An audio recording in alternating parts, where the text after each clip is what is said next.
Продолжаем освещать самые заметные события. В студии Валерия Наумова. Здравствуйте. Вот о чем расскажем в этом выпуске. Кадровые перестановки в правительстве республики. Назначен новый министр спорта и исполняющий обязанности министра предпринимательства. Высокая готовность. Новый кардиологический центр в Якутске на финальной стадии строительства. На Ленских столбах идет подкормка диких животных и птиц. Фотоловушки зафиксировали трапезу косули, зайца и изюбра. Министр по физической культуре и спорту республики Иннокентий Григорьев подал в отставку. Об этом сообщил глава республики Айсен Николаев. Пост министра занял его первый заместитель Леонид Спиридонов. Он имеет звание мастера спорта международного класса по вольной борьбе, окончил ЕГУ по специальностям специалист по физической культуре и спорту и менеджмент организаций. С 2019 года возглавлял Республиканский центр спортивной подготовки сборных команд Якутии, а 31 марта 2021 года был назначен первым заместителем министра по физической культуре и спорту республики. Также Ирина Высоких покинула должность министра предпринимательства, торговли и туризма республики. Высоких Ирина Сергеевна освобождена от должности министра предпринимательства, торговли и туризма республики по собственной инициативе, говорится в сообщении. Карбушев Максим Геннадьевич назначен исполняющим обязанности министра предпринимательства, торговли и туризма республики до принятия кадрового решения. Продолжаем тему. Сарглана Матвеева назначена заместителем председателя Государственного комитета по ценовой политике Якутии. Глава Якутии Айсен Николаев сегодня, 3 февраля, своим указом освободил Галину Служаеву от должности заместителя председателя Госкомцен республики в связи с переходом на другую работу и назначен заместителем председателя Государственного комитета по ценовой политике республики Сарглану Матвееву.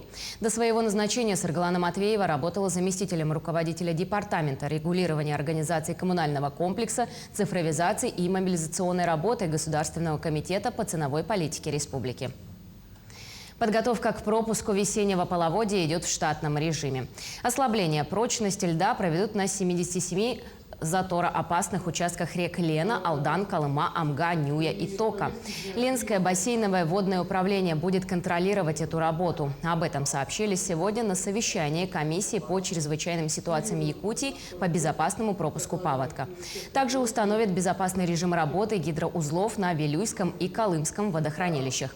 Выездная оперативная группа правительства республики и МЧС будет работать по рекам республики, начиная от поселка Пеледуй Ленского района и заканчивая селом Походск Нижнеколымского улуса. Все заторные участки возьмут на контроль. По противопаводковым мероприятиям сейчас самое актуальное, что финансовые средства доведены. Для Республики Саха-Якутия в этом году где-то будет 37 миллионов. Из них 10 миллионов – это за счет субвенций, которая будет проходить через Министерство экологии финансирование. Заказчиком будет исполнительная дирекция по ликвидации последствий паводков. Основная часть проходит через наш филиал Ленрегионводхоз, ФГВУ Сантрегионводхоз. Сейчас конкурсные процедуры идут. Все по Лене, по Колыма, значит, конкурсные процедуры уже начаты, размещены. Готовность высокая. Новый кардиологический центр в Якутске на финальной стадии строительства. Здание полностью готово, остались только пусконаладочные работы. Центр станет головным учреждением единой системы кардиососудистой службы, и в его направлениях будет не только лечение, но и реабилитация пациентов. Мадина Халикова расскажет подробнее. Уже скоро в этих стенах начнут принимать первых пациентов. На передовом высокотехнологичном оборудовании, равному которым нет на всем Дальнем Востоке, приступят к обследованию, операциям и диагностике больных. Чуть больше полугода назад специалисты федеральных компаний приступили к установке современнейшей техники. Ведь важна каждая деталь. Сейчас на финальной стадии пусконаладочные работы.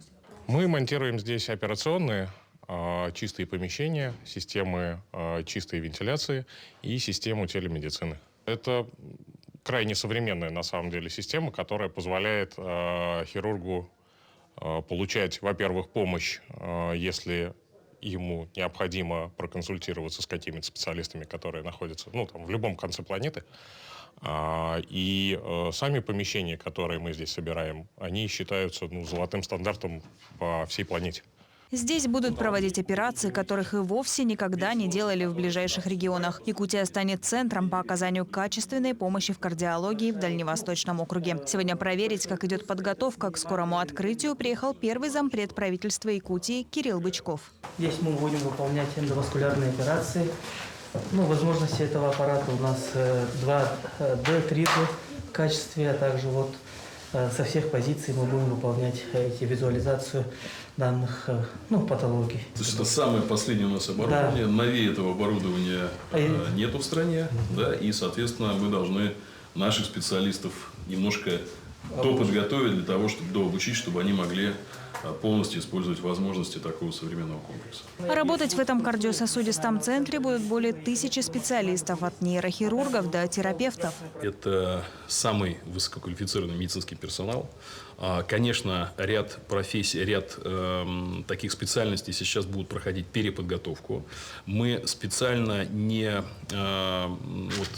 открытие объекта приурочили не к его строительной готовности, а к его готовности как функциональный центр. То есть люди должны сейчас пройти обучение, подготовку, и в апреле они уже будут полностью готовы, не только технически, но и уже кадрово принимать пациентов. Кардиососудистый центр станет головным учреждением единой профильной службы, где реализуют подходы к лечению заболеваний сердца, сосудов головного мозга. В республике актуальным остается региональный план маршрутизации пациентов ключевых групп таких заболеваний. И четко понимаем, что по кардиологической службе будет головное учреждение для оказания кардиологической помощи, сосудистой помощи, по неврологии тоже для жителей нашей республики.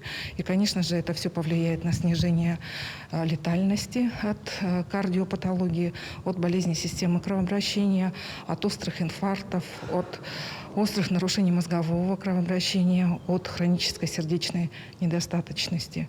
Еще одно направление – развитие кардиореабилитации. Она также необходима, как и само лечение, и проводить ее будут на высококвалифицированном уровне. Мадина Халикова, Владимир Павлов, Якутск.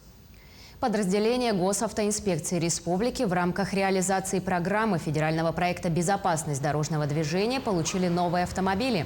Так, 33 «Лада Весты» были представлены в Якутске. Сегодня все автомашины отправят в разные районы республики. Отмечается, что машины укомплектованы наружными камерами кругового видеообзора и внутренними видеокамерами с фиксацией происходящего в салоне, светодиодными маяками, обогревом сидений и лобового стекла. За прошлый год в рамках данного проекта были приобретены 163 патрульных машины. Федеральный проект «Безопасность дорожного движения» и национальный проект «Безопасные и качественные автомобильные дороги», он уже в стране работает с 2019 года. И благодаря этим двум проектам за это время в республике построено большое количество дорог. Также улучшена материально-техническая база ГИБДД. Мы только за прошлый год получили 163 патрульных автомобиля. Благодаря этому повлияло на безопасность дорожного движения. За прошлый год у нас дорожно-транспортные происшествия сократились на 2,3%. Также сократилось на 22% количество погибших граждан на дорогах. Сократилось на 8% дорожно-транспортные происшествия по вине нетрезвых водителей, на 28% по вине водителей автобусов. Амгинский центр занятости более 30 лет помогает гражданам в поиске подходящей работы. На сегодняшний день на учете состоит 140 безработных. Во время пандемии центр обеспечивает гражданам возможность подачи заявки на регистрацию в качестве безработного дистанционно. По программам профобучения и для открытия собственного дела желающие граждане также могут пройти различные курсы. На сегодняшний день заявления принимают через портал «Работа в России». С начала года через портал поставлено на учет в качестве безработного 14 граждан. Также работодатели там могут предложить и свои вакансии. Для того, чтобы вы могли отправить заявление, вы должны обязательно прикрепить резюме.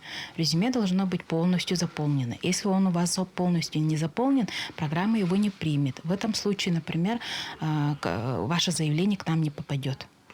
В резюме обязательно нужно будет указать, где вы работали ранее, уволились и какую работу выбираете, желаете ли учиться и так далее. Все данные, которые есть у вас в госуслугах, автоматом переносятся на ваши данные, как работа в России, в портал «Работа в России». Лесные столовые. На ленских столбах идет подкормка диких животных и птиц. Зимой при недостатке естественных кормов диким животным добывать пропитание становится труднее. Поэтому в национальном парке ведется регулярная подкормка животных на специальных подкормочных площадках. Всего на территории парка оборудованы 17 таких площадок, которые регулярно пополняются сеном, зерном и солью. Совсем недавно фотоловушки, установленные возле них, зафиксировали трапезу косули, зайца и изюбра.